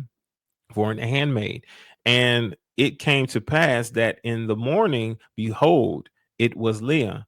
And he said to Laban, what is this thou hast done unto me? Did not I serve with thee for Rachel, right? For Rachel.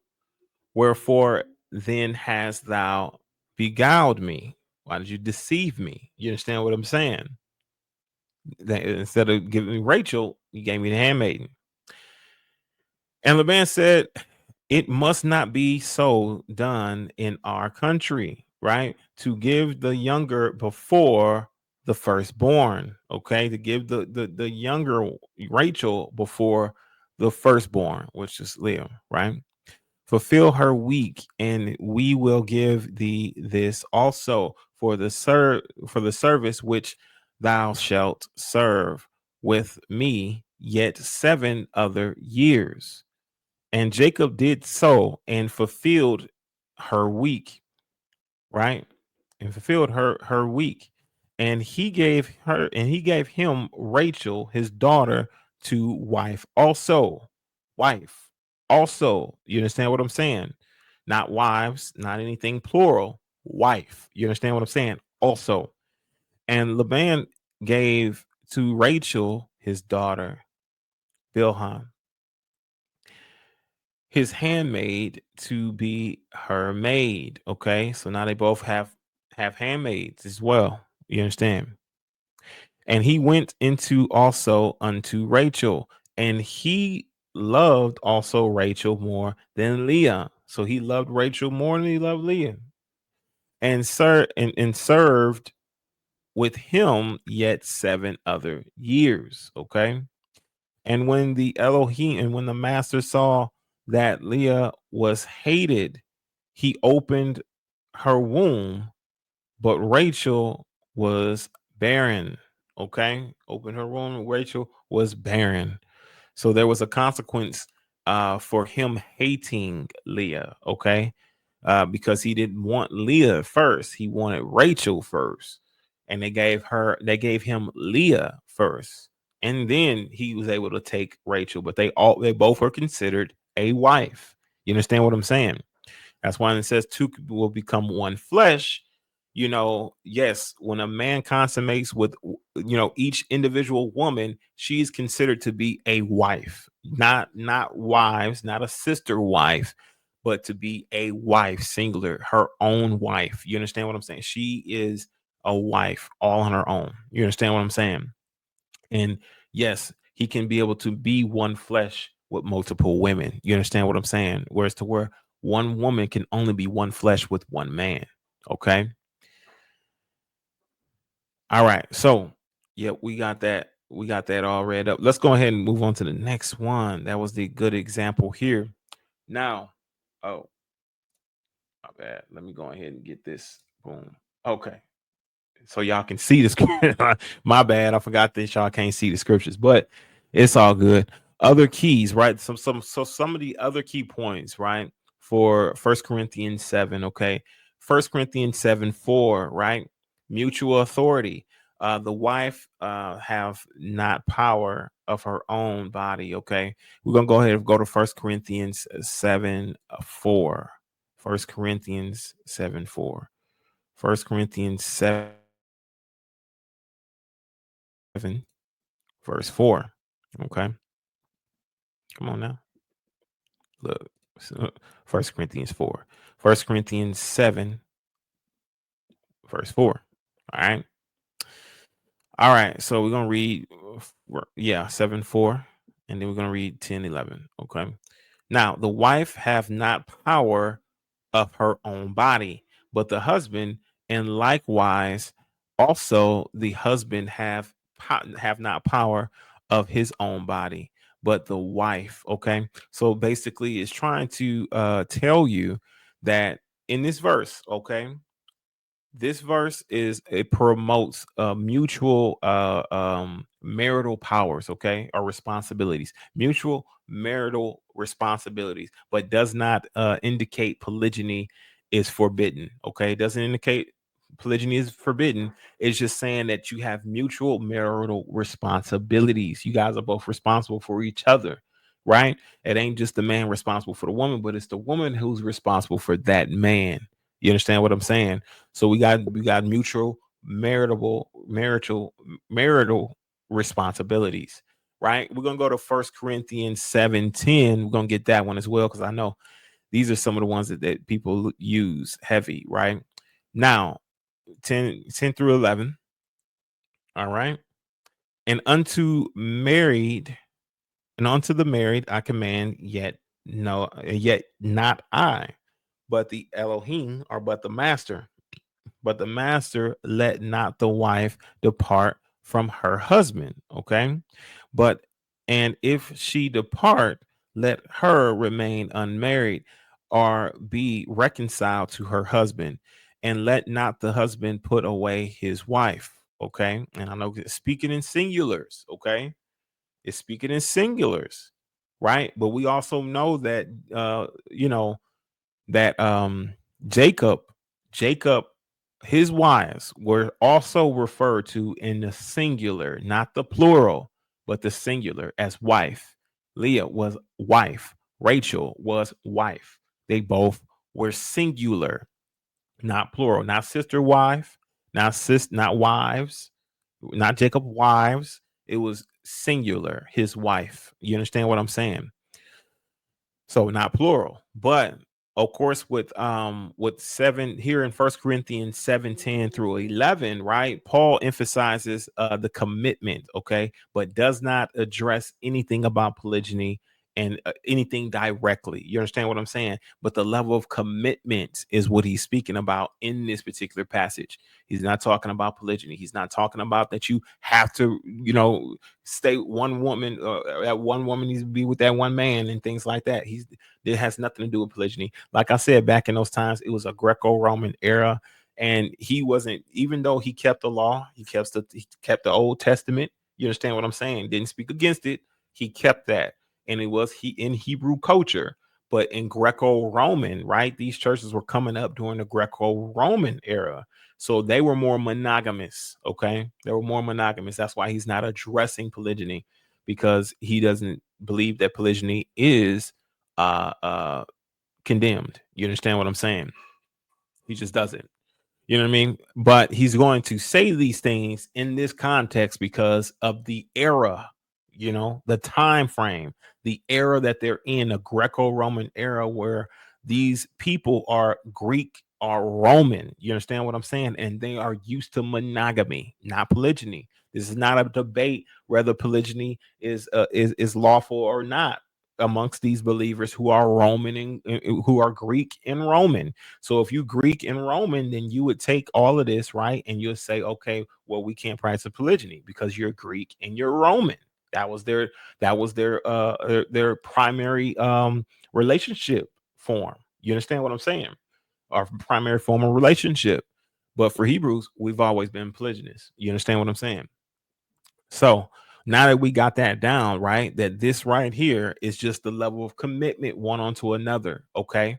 It doesn't matter. Singular, your wife, whatever wife that may be, first, second, third, fourth wife, it doesn't matter. Your commitment is what your commitment is. Okay. So we're going to go over to First Corinthians 7, 8 through 9. First Corinthians 7, 8 through 9. Let's go ahead and say, I say, therefore, to the unmarried and widows, it is good for them if they abide, even as I. But if they cannot contain, let them marry, for it is better to marry than to burn. You understand what I'm saying? Burn in lust, to be lustful. Let them marry. He didn't say specifically who. Let them marry a single man. He didn't say anything specific like that. He just says, let them marry.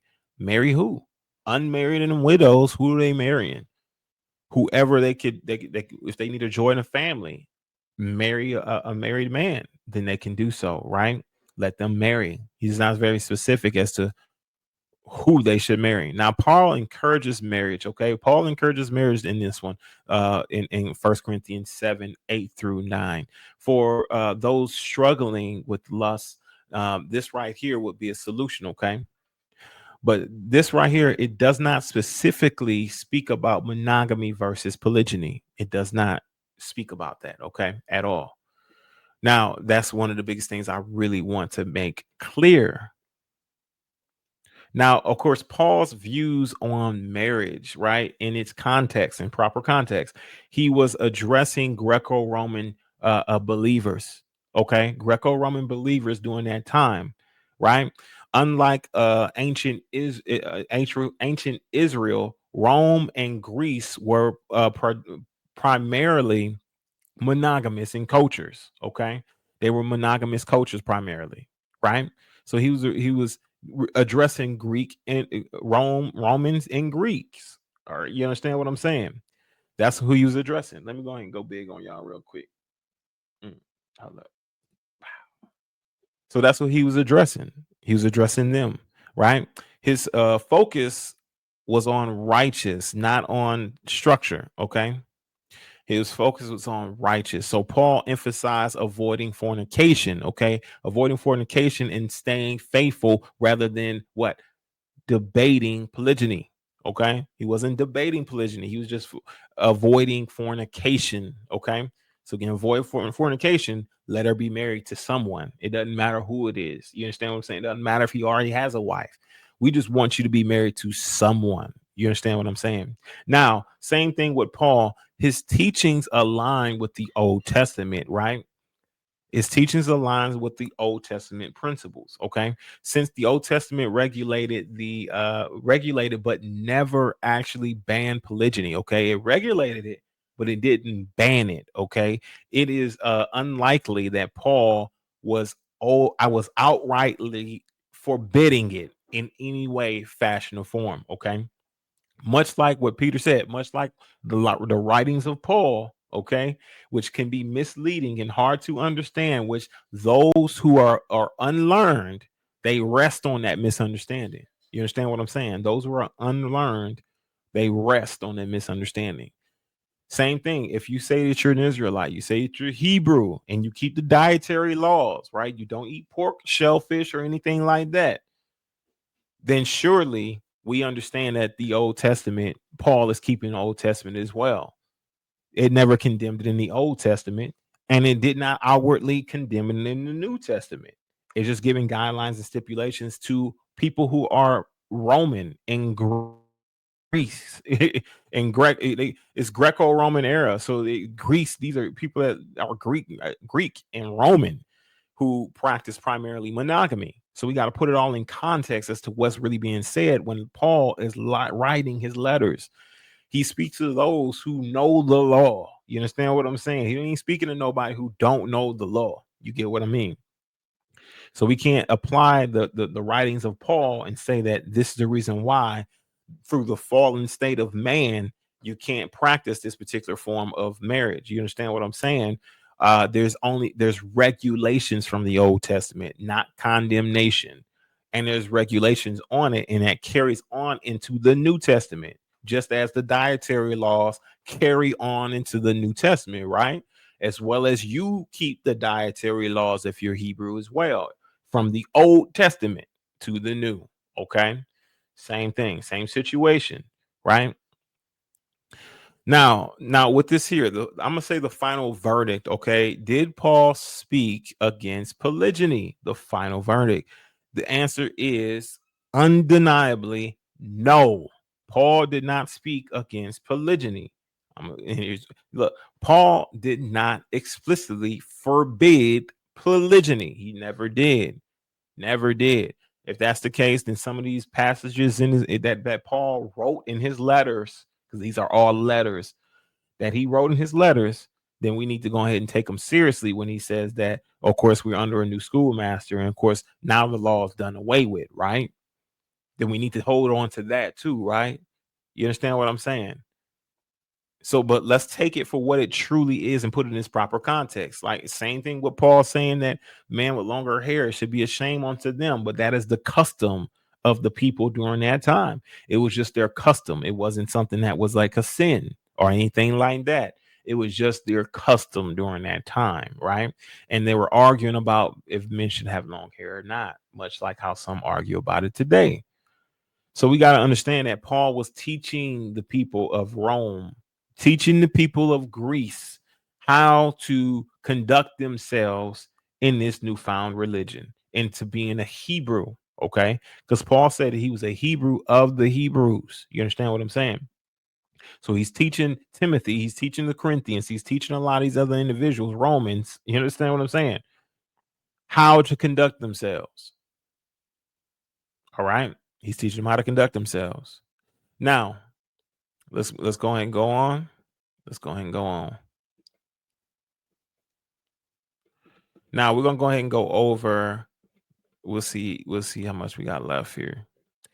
All right, so we're gonna go over polygyny in the New Testament, and we're gonna kind of go hit more hard on Jesus, okay, and what Jesus had to say about that as well. Did Jesus or Paul ban polygyny? All right, let's go ahead and bring this thing home with that.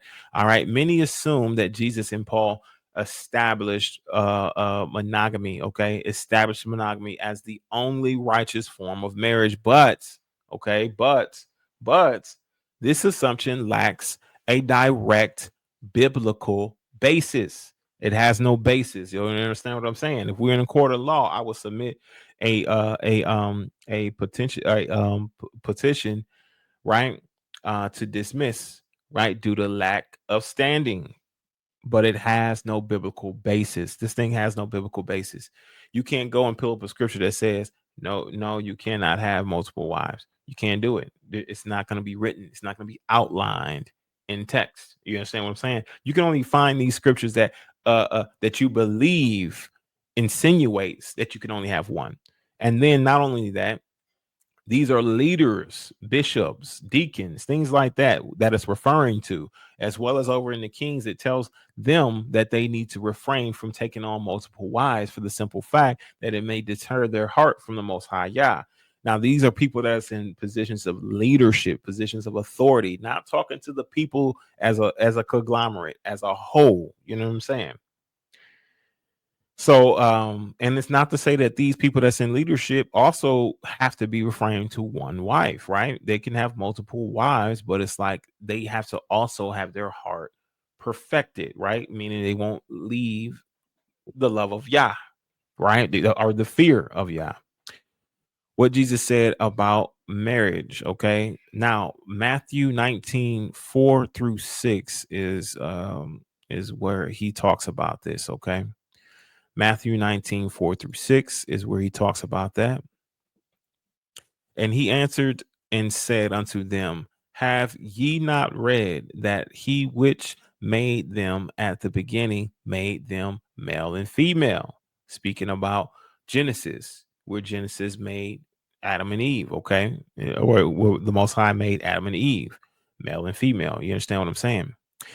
And said, for this cause shall a man leave father and mother and shall cleave to his wife. You understand what I'm saying? Now, let's keep in mind that we just read that Jacob had his wife, Leah, and also his wife, Rachel. You understand what I'm saying? And they were both mentioned in the singular, not the plural.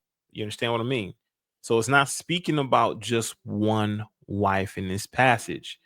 It doesn't matter whatever how many ever wives this man has, is speaking about it singularly. You understand what I'm saying? So whoever he is joined or twined shall be one flesh. So whoever he consummates with, right, they will become one flesh, right? And singular, she will become a wife all on her own. This is not difficult to understand. It's not difficult to grab, right? Like the word says that you need to one line, one tittle, here a little, there a little. That's how you're going to get your answer. You need to piece it all together. We go to the account of Jacob, Leah, wife, Rachel, wife, singular. No, refer to in the singular, not the plural, not sister wives, not wives, just wife. Okay. So they will be joined as one flesh. Okay. A lot of people use that as well in saying what they're saying. Wherefore they are